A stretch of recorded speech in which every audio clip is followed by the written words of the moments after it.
जनगणना को लेकर के एनडीए के नेताओं में बिल्कुल भी सहमति नहीं बन रही है। ऐसा इसलिए क्योंकि देखिए, केंद्र सरकार की तरफ से ये पहले ही स्पष्ट कर दिया गया है कि जातीय जनगणना इस बार नहीं होगी। तो वहीं सत्ता पक्ष के घटक दल यानी जदयू के नेता ये बोलने से बिल्कुल नहीं थक रहे हैं कि इस बार जनगणना होती है तो जातीय आधार पर ही होनी चाहिए।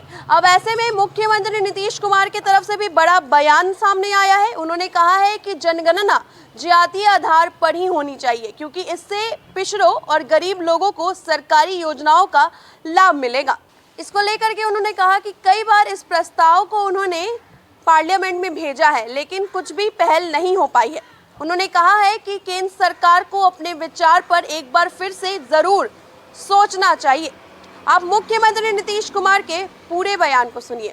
हाउस से हम लोगों ने सर्वसम्मति से प्रस्ताव पारित किया कि जनगणना जाति आधारित होनी चाहिए और इसके बारे में तो बराबर आप जानते हैं कि हम लोग का जो विचार है वो आप जानते हैं 90 से ये दिमाग में बात आई और उसके बारे में हम कई बार बता चुके हैं। लेकिन यहाँ पर भी हाउस के अंदर भी इस बातों को रख के 2019 में भी और 2020 में भी तो वहाँ से भी हम लोगों ने सर्वसम्मति से प्रस्ताव भेजा है। हम तो आग्रह करेंगे कि एक बार जरूर करना चाहिए। अब 10 के बाद कुछ दिन के बाद लोगों ने किया था कास्ट का सेंसस किया तो उसका तो कोई मतलब आया नहीं, ठीक से हुआ नहीं। तो जो बन करके तैयार हुआ था 13 में, तो 13 के बाद तो कभी पब्लिश नहीं हुआ क्या कि किस इलाके में किस जाति की कितनी संख्या है।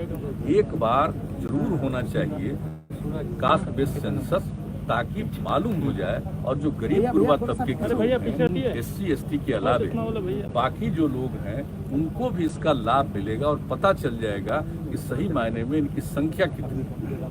और जब संख्या का पता चलेगा तो आप उनके उद्धार के लिए भी उनको विकसित करने के लिए काम करें। तो मैं तो पुनः अनुरोध करूँगा कि भाई हम लोगों का है और उधर जो पार्लियामेंट में ये बताया गया कि नहीं हो पाएगा तो हम लोग को आग्रह करेंगे कि इस पर जरूर गौर करिए। और हम पहले भी न सिर्फ यहाँ से प्रस्ताव गया है, हमने बातचीत भी की तो हम लोगों की तो इच्छा है भाई कि होना चाहिए और सबके हित में। गौरतलब हो कि आज मुख्यमंत्री नीतीश कुमार 150 एम्बुलेंस और 50 CNG बस का उद्घाटन करने के लिए पहुंचे थे।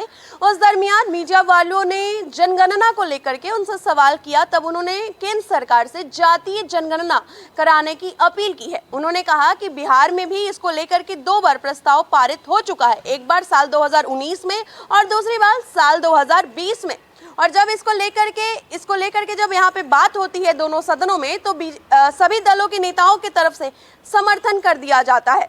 उन्होंने कहा कि पार्लियामेंट में भी इसको लेकर के उन्होंने प्रस्ताव भेजा है कई दफा लेकिन कोई भी पहल नहीं हो पाई है। इस बीच नीतीश कुमार आगे कहते हैं कि मैं केंद्र सरकार से अपील करता हूं कि जातीय आधार पर ही जनगणना करवाई जाए।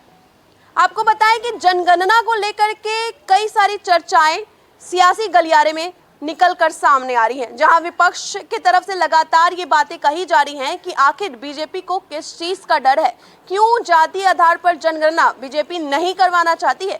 तो वहीं केंद्र सरकार की तरफ से पहले ही संसद में ये स्पष्ट कर दिया गया है कि जनगणना जातीय आधार पर नहीं करवाई जाएगी।